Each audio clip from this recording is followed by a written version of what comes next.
Hello, everybody. This is Brian from Breaking Down Security. The podcast you're listening to was originally recorded on January 28th. At the time, the Facetime Bug was just dropping literally an hour before we started recording, as you'll hear in the original recording. This was recorded a week later on February 3rd.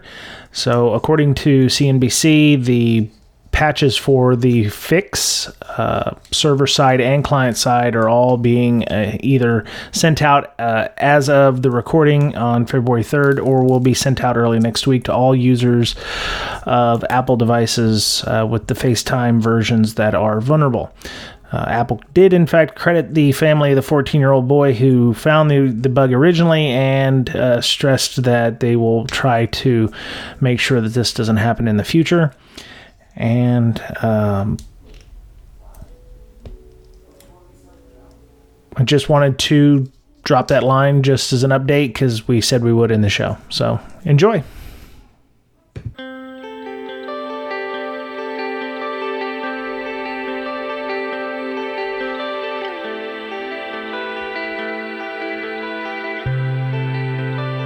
Hello, everybody. Welcome back. It's Brian for Breaking Down Security. And as always, we have almost everybody here this week. Mr. Betcher is out with a family emergency, but I got Ms. Berlin.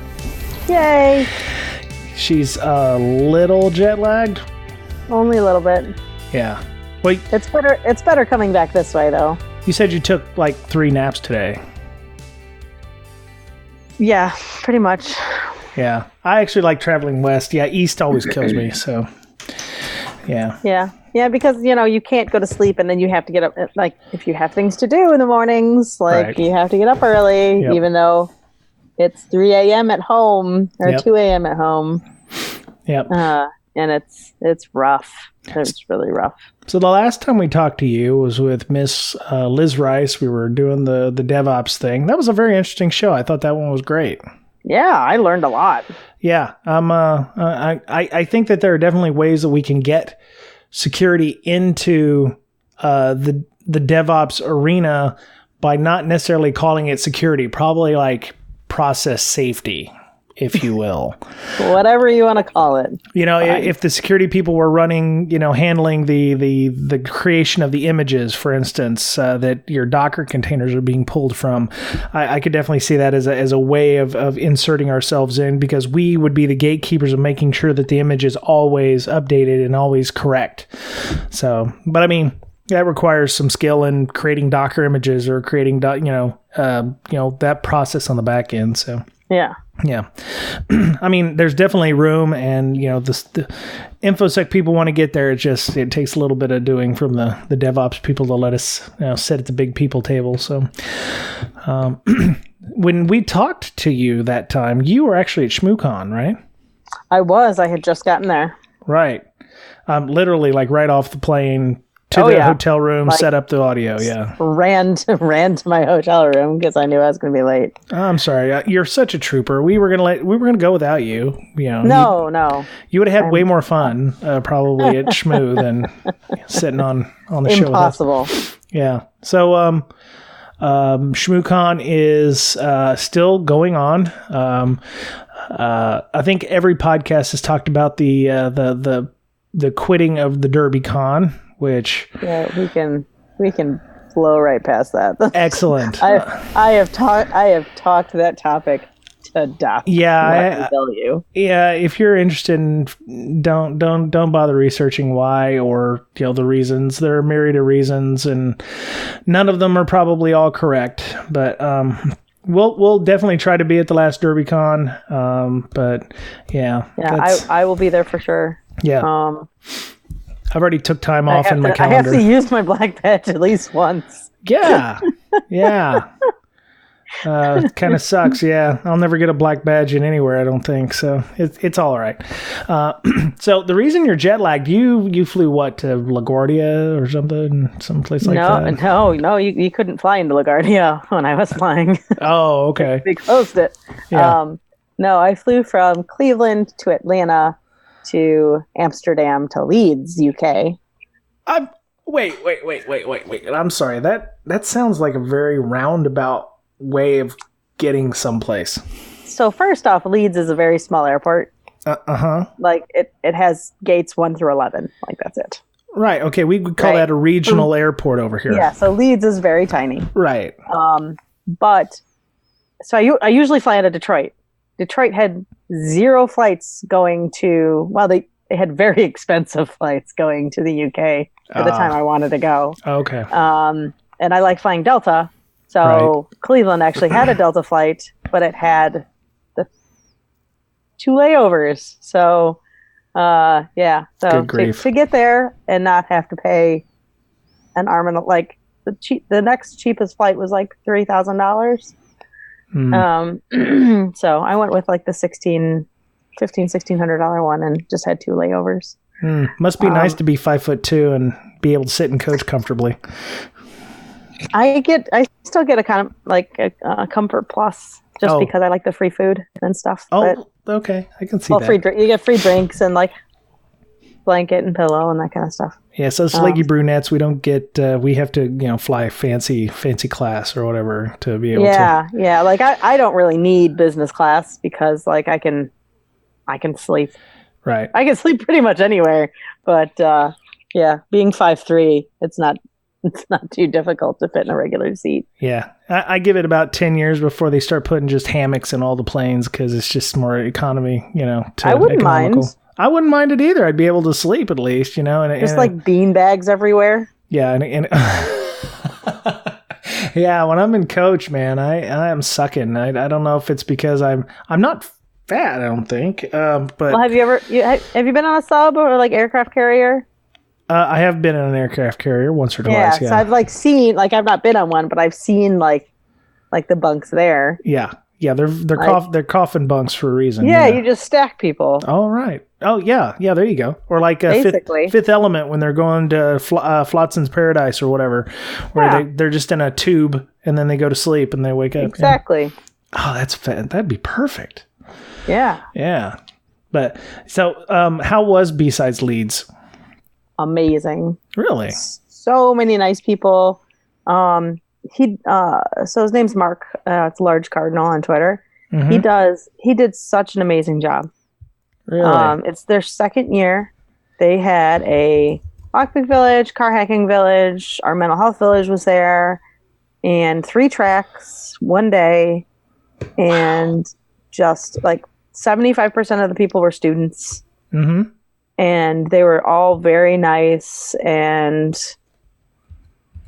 nobody fought with each other. It was a very nice experience. Yeah. I had a whole lot of fun and everybody was pretty amazing. And you said there was somebody there that lives in France or something. Cookie? Yeah, Cookie. Yeah, she lives in Paris and she said she listens to us. So I told her like you were concerned all of our foreign listeners were fake. So I actually met one of them. Awesome. And she's Cookie on Twitter maybe?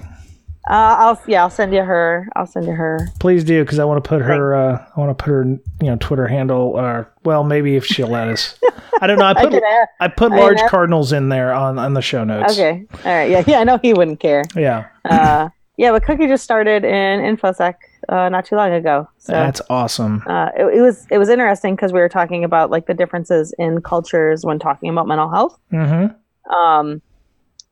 And I was talking about like the talk that I gave, the keynote that I give on mental health and InfoSec and how that might not go over super well in France.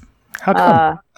Just because they are, I don't know how to, I mean, I've never been to France, but like, just like thinking about it, they seem like they're less open to like listen to that maybe, or talk about it for sure. Huh. Interesting. Because like I've given that talk at places and seen a very large amount of very uncomfortable people in the audience. Right. So I could see that happening there too, for sure. Well, some people, it's an uncomfortable, thing. And, Europe's got the whole GDPR thing. So they're big into data privacy and protecting the person, the identity of the people. So you're just basically airing dirty laundry in that case, I would imagine. Right. So that makes them uncomfortable because it's like, why would you want to expose yourself like that? Yep. Maybe, I don't know. I'm just an ignorant American. So, you know. I did hear an interesting thing about the reason why different cultures treat privacy differently. Really? You know what? So some places that would have breaches, they don't treat it as a big a deal as if it's personal information versus as if it's financial information, for instance. In China specifically, because the government has access to pretty much all the data, there's I don't know if it's true or not. It's only anecdotal evidence, but it seems like their data breaches aren't a big deal because it's, the data is all available to the government. So they automatically assume that they don't have any privacy. Okay. I could be wrong. If there's anybody in China who listens to the show, and I know that there's at least 30 or 40 people, please let us know what it's like over there for you guys if you have privacy breaches or... Wait, do we automatically assume that we have privacy? Well, I think there's some people who believe that it is possible to get it back. Really? I think there are. I think there are some people that believe that it is possible to get it back. I assume that there's no privacy whatsoever. I assume there's none unless you're Amish. No, not even with Amish. I think, unless you're completely not in the system. But you still pay taxes, right? You own land. I'm assuming you still have a social security number when you're Amish. But other than that, you're not... Yeah, I don't know. I really don't know. You would have to not ever go to a hospital. True. And maybe not even have a social security number. If you're just born and exist. Yeah. I do know that when I lived in Springfield, Missouri, where my family lives now, and my first job out of high school was working in the hospital, and this was before HIPAA guidelines came out. So I was very morbid. So every door I walked past at the time still had the patient's name on the outside, and I would always look at the doors thinking one of my friends would be in the hospital at some point. But there was a number of Mennonite people in there as well. So, they still use regular hospitals and they own land. So they have, property records and, they may not take all the advantage of all the technologies out there, but they still have a footprint of some kind. So, and I don't know if they don't serve in the military or something, but, if they've served in the military, they'd have some kind of record too. So, anyway, that's what I was thinking. So, so Bsides Leeds, definitely go to it next year. Yeah. Yeah, definitely. And you said it's only a 1-day event though. Yeah. Yep. It was only on Friday, but it took you 2 days to get home. It did. So next time, stay and do some sightseeing around Leeds. I did. Oh no, I went and did some sightseeing around Leeds, and I went to York. Really? And saw some awesome churches, and it was very kind of like Diagon Alley in Harry Potter. Oh no! Please. It's all these. No, seriously, all these very small, little side streets with all these little shops. And yeah. Okay, I see. Yeah, it was really neat. Very cool. That's up in the north part of the UK, right? Leeds. It's up near Manchester in that area, right? Kind of, yeah. Okay. Yeah, I still follow enough Premier League to remember where Liverpool and Manchester and all them are. So Middlesbrough was another one. Sunderland, I think, was another one that was a fan of mine. So, or I was a fan of. So, yeah, I definitely want to get to the UK at some point because. It seems like a really nice place to hang out. My wife's family is from County Cork in Ireland, so we want to head out there at some point in the future. So she spells her last name Harrington with an A, not with an E, which is the English spelling from what I've been told. So okay.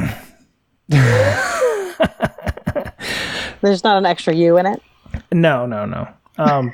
That would be an English spelling. Very English. Did you, do you know where you're from? Ohio. No, I meant genetically. Have you ever done any of those 23andMe things?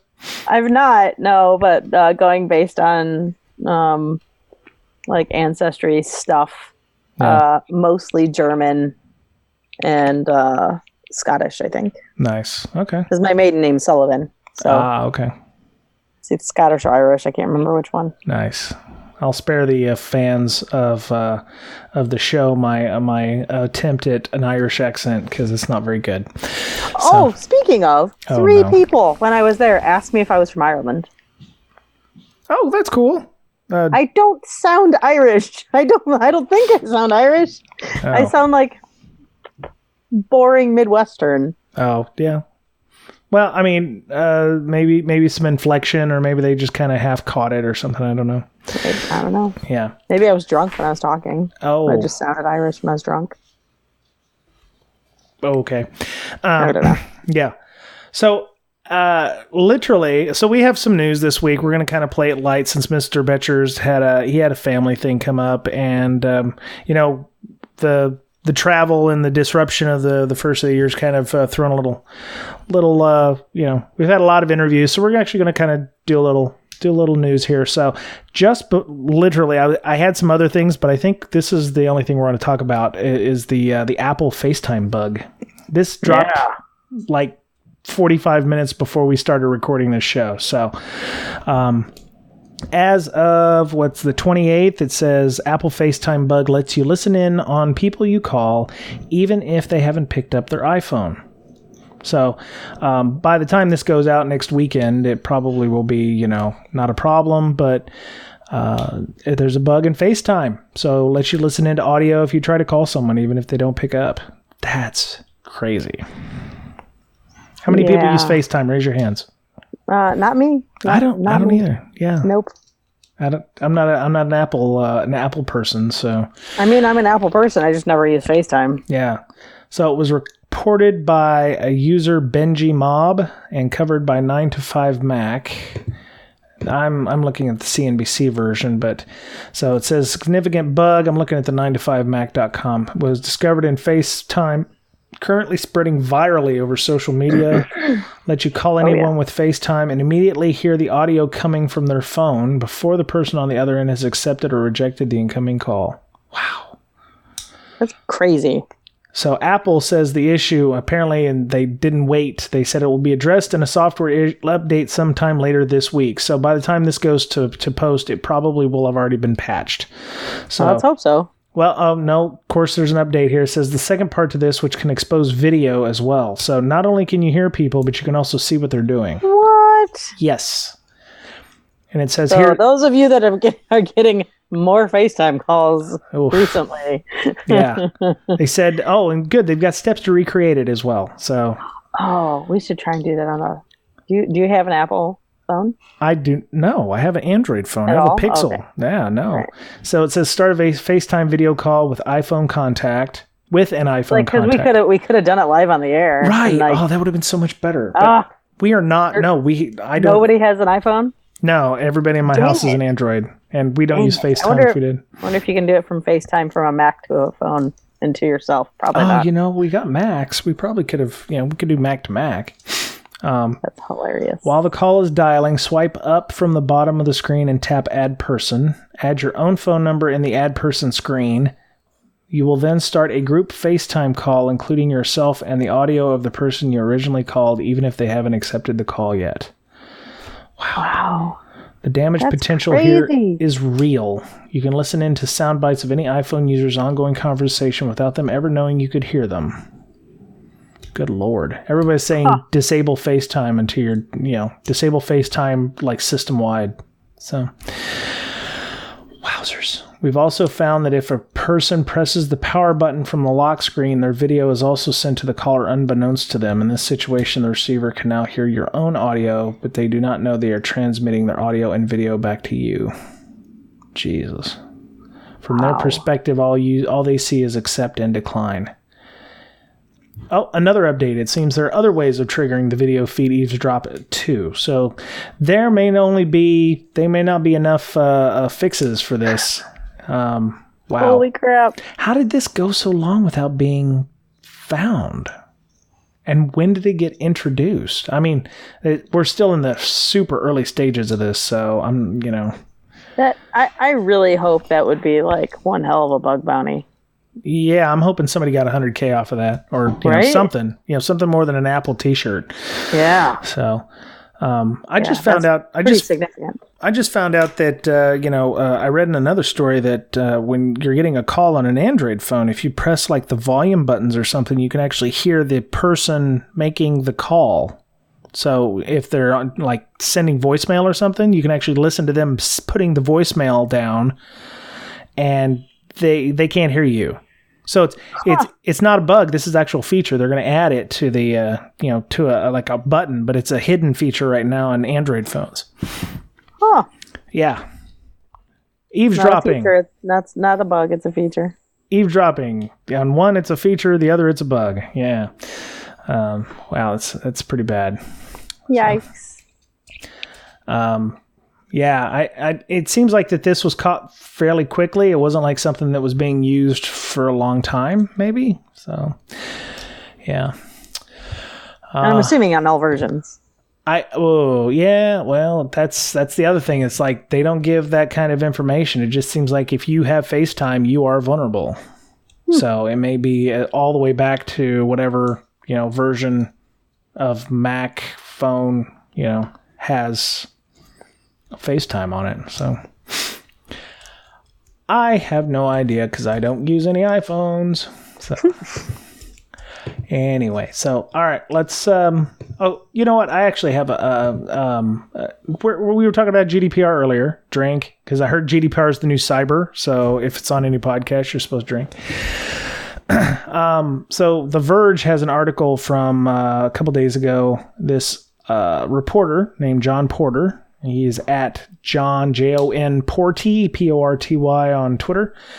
He wanted to find out how easy right of access was for GDPR. And aren't they like really, really far behind for GDPR like requests? I don't know. He said, well, he went and he wanted all the information. He wanted right of access from 4 of the big tech companies operating in the EU, which is Apple, Amazon, Facebook, and Google. And he said, you can get the raw data, but it's hard to understand the data. And, I could see that. Yeah. So, he asked them for the information. He got both Google and Apple has download services to let you pick and choose data you want to download. Facebook doesn't, but you can, it's pretty easy to figure out how to, get that process started to pull it down. Yep. And he said it took 30 days to receive a link to download his data because it was a limit imposed by regulation. So I guess they have a process. They probably have done it a lot sooner, but it took them, up to the max days to be able to give you that information. That's a lot of data that he got too. Yeah, 138 gigs. That's a ton of information. Because that's all text, right? It's all text. Yeah, he said, well, which one did he say was in a JSON blob? Which one? 138 gig of text. Yeah. So holy cow. Majority of the data Apple provided was in file types that were easy to read and understand, like CSV text and JPEGs, with only a couple of JSON blobs. Wait a minute. The majority of that, though, because Google gave him a backup of his drive in Google Photos. So that was the majority of that. Oh, okay. Oh, no, I'm sorry. So that makes sense. He said all of his location data from Google was contained in a single 61 megabyte JSON file. Okay, so it wasn't that's a lot of text because JSON is all text. Yeah, that's still a lot of text. I mean, that's what's that? That's semicolon separated key value pairs. So, right. I mean, that's a ton of text. So he's like, a bewildering array of fields labeled timestamp MS, latitude E7, longitude E7, and estimations about whether I was sitting still or in some kind of transport. I mean, that is what makes the cool features happen. Well, I mean, so that's like, I love the fact that it'll tell you where you've parked. Right. I've used that a lot of times. Oh yeah, I definitely pin myself if I'm in a big parking lot or something. Now with my Tesla, it just tells me where it is, and on the app. Well, not all of us have Teslas. I'm sorry. I apologize. I also had somebody tell me that braking was spelled wrong over the weekend. Well, we've only been doing this for 6 years, so it's not surprising. So, but no. I mean, it was pretty good. Was it said in tongue and firmly in cheek or something? Oh, no. Oh, no, he just didn't get it? Yeah. Okay. It was good though. Nice guys. That's okay. A 4 gigabyte HTML file called My Activity, located within the ads folder, showing me something relating to the ad tracking data that Google. 4 gigs of HTML. Yeah. Good God. Yeah. Well, they're following the letter of the law. They're giving you the raw data. It didn't say it had to be useful. Yeah, that's his thing. It's like, I don't understand this stuff. And it may be that he's not, maybe it's completely unrecognizable. But there was nothing in the legislation that said we have to give it to you in a way that's understandable, is it? Right. Yeah. I don't think so. Yeah. It's kind of funny because, he has some screenshots down here of some of the stuff on Facebook, likes, reactions, friends, following and followers, photos and videos. I can imagine if you had videos on Facebook, it would get very big very quickly. Oh, yeah, for sure. Yeah. He said, it's terrifying to see the amount of data Facebook stored on you. Even getting into instances of people finding records of their old calls and SMS messages. And that's if you're using like Facebook Messenger or I think even like the Facebook app asks you for access to things like your address book and all your SMS texts. So it does keep that stuff. So crazy. He said Google had 72 gigs of data on him and that was the one that had by far the most. Because of like you said, videos and pictures and such. So, is it necessary for us to do that? Most people, they like JSON because it's easy to understand. But if they're obfuscating it in some way as to, is it okay? Let me see. How do I say this? What's the worst thing could happen? Would it be him receiving this data and he's got it stored somewhere and then all of a sudden it gets lost, or Google is responding to these right to access things and accidentally emails this to the wrong person? Now they've got a breach on their hands on top of trying to be compliant with something. Right. By obfuscating it, they're kind of protecting themselves from the release of information getting into the wrong hands, aren't they? I guess. Yeah. Okay. Like even if they did, I'd be interested to see the raw data, because even if they did send it to you, like, how would, like, is there anything that says whose data it is? See, well, because it's obfuscated, does it? Does it say this is that person's? Yeah, I guess. Yeah, does it say like owner of data? Yeah, this person. It would have probably all of their information in it, but maybe not their name. I don't know. Right. Or he's just got a like a UID or something, like a unifier, because he's just a line in a database for all intents and purposes. So, and it may have taken actually 30 days because they've got to pull that out of a database or a NoSQL or a Hadoop instance or something, whatever it is they've got, and that takes time to pull all of that information out. He did ask for it to be deleted. He was just, I guess he's just trying to get access to all that data. Which I'm sure they've come up with better processes internally too to automate, pulling that kind of stuff out. Yeah. The worst thing is they'll modify, the compliance requirements so that you have to have some kind of key to recognize what those are. But the other thing I didn't see was how does Google prove that the person who asked for the data is actually the person who wants the data? How do any of them do it? Yeah, do you log into Google and say, I want all my data, and then they're like, oh, well, you've logged in, you're verified. You have to do like a double verification where you have to retype your password and do another 2-factor auth. Yeah. And do you get any kind of notification on your email saying, oh, here's your request, it's going to be processed in 30 days? What if somebody pulled because I've seen Google at least have some loopholes where you can kind of get around that, depending on if you have 2-factor auth turned on or not. Yeah, I have 2-factor auth turned on everything. So anything I can get it turned on to. Yep. So. Yep. But yeah, it'd be nice if there was a way to verify all that. And, what is it? Because we just,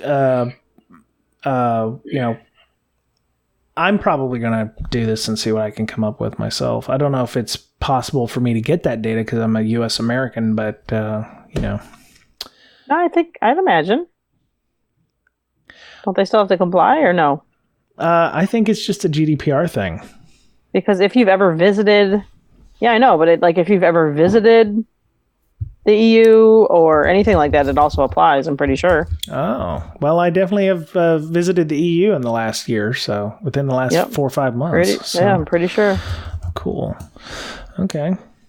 Was there anything you wanted to talk about? Because that was the one I saw that I thought was very interesting this week. I read that and I was like, oh, okay, that makes sense. And, Google's over there like, oh, we'll just send him a bunch of stuff. He's not going to be able to look through 138 gigs worth of junk. So one of the only things I want to talk about, but I'm not sure at what level I'm allowed to say the things that I know about it. I mean, I know I can say the stuff that's in the news, because there's a county near me that's it's Cuyahoga County, which is where Cleveland's at.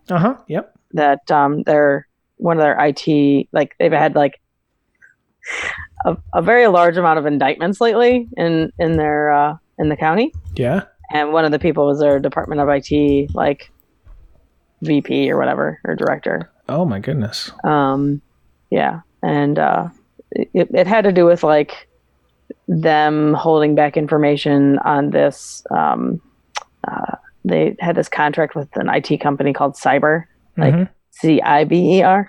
Yeah. That ended up going out of business. And it was like this $9 million contract, and they had like inside ties, and it was, oh my, it was very, very messed up. And like they have a whole lot of issues going on internally there at that county. Yeah. Yeah. I thought, wow, that's just, was that poor contracting practices then?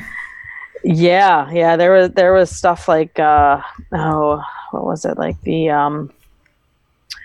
no, I can't even remember. It was like when they were negotiating it, it was, like one of their, who's making the law director actually like was related to somebody that worked,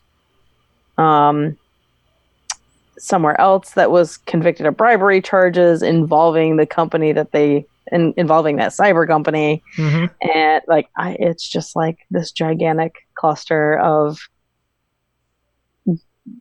terrible government officials. Right. Wow. So yeah, I guess they're just tacking on a whole bunch of stuff, and that along with like the the government shutdown and stuff, and them having to look into everything internally. I'm sure there's obviously going to be a huge investigation and everything. And there are people just using their position to do like some terrible thing with expenses and contracts and right, and throw money around or whatever. Yeah. So I actually remembered another story. So we've been talking about ransomware for various organizations. City of Atlanta had it. I want to say, was it Baltimore also had some issues? And then of course there was, several like school districts that ran afoul of ransomware. And we've talked about in the past that a lot of smaller organizations get hit by ransomware and they just choose to pay the ransom because it's the only way to get their money back because they're in transition to put backup services online. I said that in quotey fingers, meaning they didn't have any backups and they completely screwed the pooch. So, a town that is near my house, I live in a little town called Snoqualmie, Washington, which is east of Seattle. Another town down the I-90 between Snoqualmie and Seattle called Sammamish was involved in a ransomware attack late last week, Thursday night. And to the point where I'm reading two different stories, you'll forgive me. So they canceled and delayed city services, so they can't process passports, pet licenses, permits, building, mechanical, plumbing, and electrical inspection requests, and all city credit cards were canceled. The attack was discovered on Wednesday, and the city manager declared an emergency, which allowed him additional powers to spend up to $50,000 to fix the issue. Wow. Yeah. So I'm reading this. I'll put these in the show notes, but yeah, it's just interesting that somebody caught wind of this nice little hamlet here, and 65,000 residents could be losing data of some type. So the city manager began shutting down services. They're working with a security consulting firm. I found another article that mentioned which consulting firm they're using. Let me see what they said. People were continuing the work of the city with pen and paper and phone calls and talking to people in person. All right. I'd love to find out more about this. I don't know if we're going to find out any more information, but they said some employees took to enabling mobile hotspots on their personal phones after the attack and have switched to mobile hotspots provided by the city, though much work is still being done. E911 and 311 access, which is information over here if you're doing call to dig or something like that. It took down most everything except for like the emergency services, which is good because usually what you hear is cities will have a flat network and everything will be involved. So, their 911 services were obviously on a separate network. So, it seems like bully to the IT people over there in Sammamish for not having everything on one network. Yeah, for some reason I thought the 911 stuff had to be separate. Oh, I don't know. And 911's emergency stuff. Rarely do you hear that going down. Well, right? Well, that happened. What wasn't a Comcast, but it was CenturyLink. Which one had the 911 disruption across all of Seattle a couple of months ago? Had no 911 for about 3 days, and it come to find. Yeah. Hold on, I'll find the link. Whoa, no, I did not know that. Yes, CenturyLink 911 outage. That's a Google thing here. Because that would be kind of cool to have somebody on the show that's worked on that stuff. Yeah, this was a nationwide CenturyLink outage. Knocked out 911 voice calls in parts of the U.S. and affected everything from Verizon mobile data to ATM withdrawals, lottery drawings, hospital patient records. And come to find out, it was some kind of infrastructure card in Colorado was sending out additional packets or something, and it overloaded the entire system and just blew everything up. Holy cow. Yeah, so it was out for about 3 days. This company acknowledged a service disruption yesterday morning, later saying that they identified a network element that was impacting customer services and were working to address the issue. And order and services. So yeah, it was out for several days. And Idaho, Arizona, Massachusetts, Missouri, and Western Washington. So the FCC is going to investigate.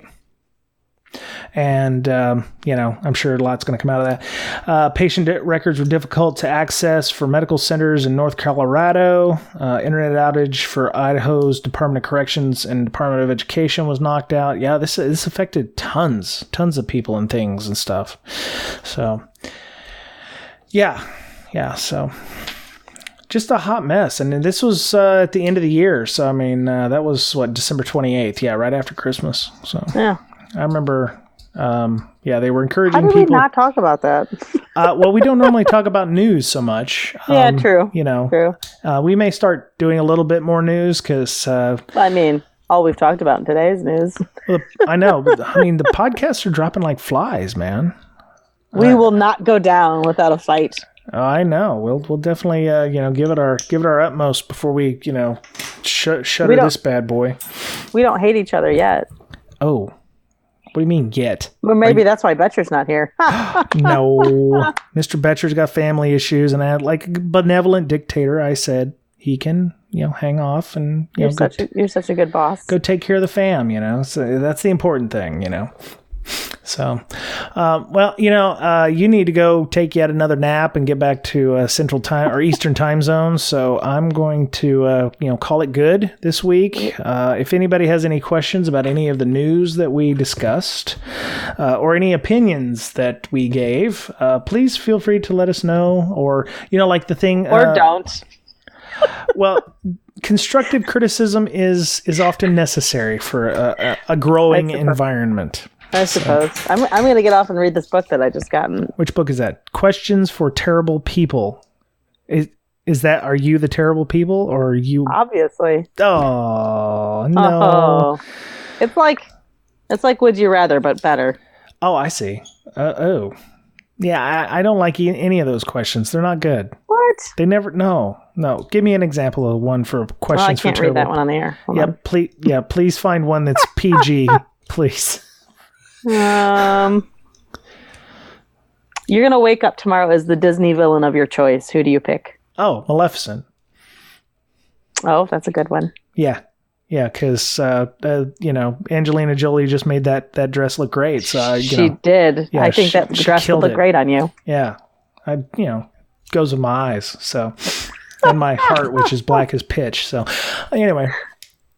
All right. Well, you need to go and read your book and get some more sleep and commune with your children whom you've not seen in a little bit. So, most of them are sleeping. That's all right. Oh, that's cool. All right. Well, how would people find you on Twitter if they wanted to? So at InfoSister, INFOSYSTIR, or my new other account that, at least the one that people know about, is Hackers Health. Hackers Health, right on. Mr. Betcher can be found at Betcherpwned, BOETTCHERPWNED. He's also the lead developer, was the only developer, of LogMD, which is an application used to help bolster your Windows logging of events of things. And it's not a detection tool. It's it helps you find infections before as they occur or when they're occurring, so you can better detect. It is a detection tool. So yeah, shut up, you. You do great at this. I'm good. I can. Yes. I can market and sell things like no one's business over here. Yeah. But he's at LogMD, log-md.com, and he's also on the Breaking Down Incident Response podcast, which I'm sure they're gonna give me an episode that they've recorded, Mr. Goff and him. So check that one out as well. I'm on Twitter, Brian Brake, BRYAN BRAKE. Brakesec is at Brakesec on Twitter, BRAKESEC. Thank you to all of our Bsides Leeds listeners and all of our people overseas. We appreciate you. And if you have any topics that us our U.S. people are ignorant about that you'd like for us to cover, please let us know. Liz Rice, she's from England. We've had several people from that area on. Really, phone call guy. So please, hit us up if you're interested in coming on the show talking about something. So we're on iTunes, Google Play Store. Please leave us feedback. That way we can, get up there to the higher echelons of podcast folk. Now we're going to start growing just because all the other ones are dying off. I don't want it to feel like that, and I wanted to text some of those folks and go, hey, would you mind maybe endorsing us or saying, hey, there's other podcasts if you don't want since we're not just on do right one now. Last one and say, hey, since you're missing ours, Brakesec's pretty great. Yeah, but it comes off kind of mean. So I was like, well, okay, I won't ask them to maybe give us a shout out or anything. So, but yeah, we're on TuneIn Radio app, iHeartRadio. We're on a ton of places. Feel free to hit us up. Breaking Security, BRAKEING security.com is our website. And that was it for this week. And I may put out there may be an update at the beginning of this if there's been more developments on the FaceTime thing. So hopefully I added that. Disable it right now. They haven't fixed it. Yeah, if they haven't patched by the end of the week, like they said, if they haven't done it by the 1st of February, then you need to turn that stuff off if you haven't already. So, cool. All right. Well, thank you, Ms. Berlin, for being a trooper and dealing with the jet lag and everything. And thanks for your report on Bsides Leeds. And you keep being awesome.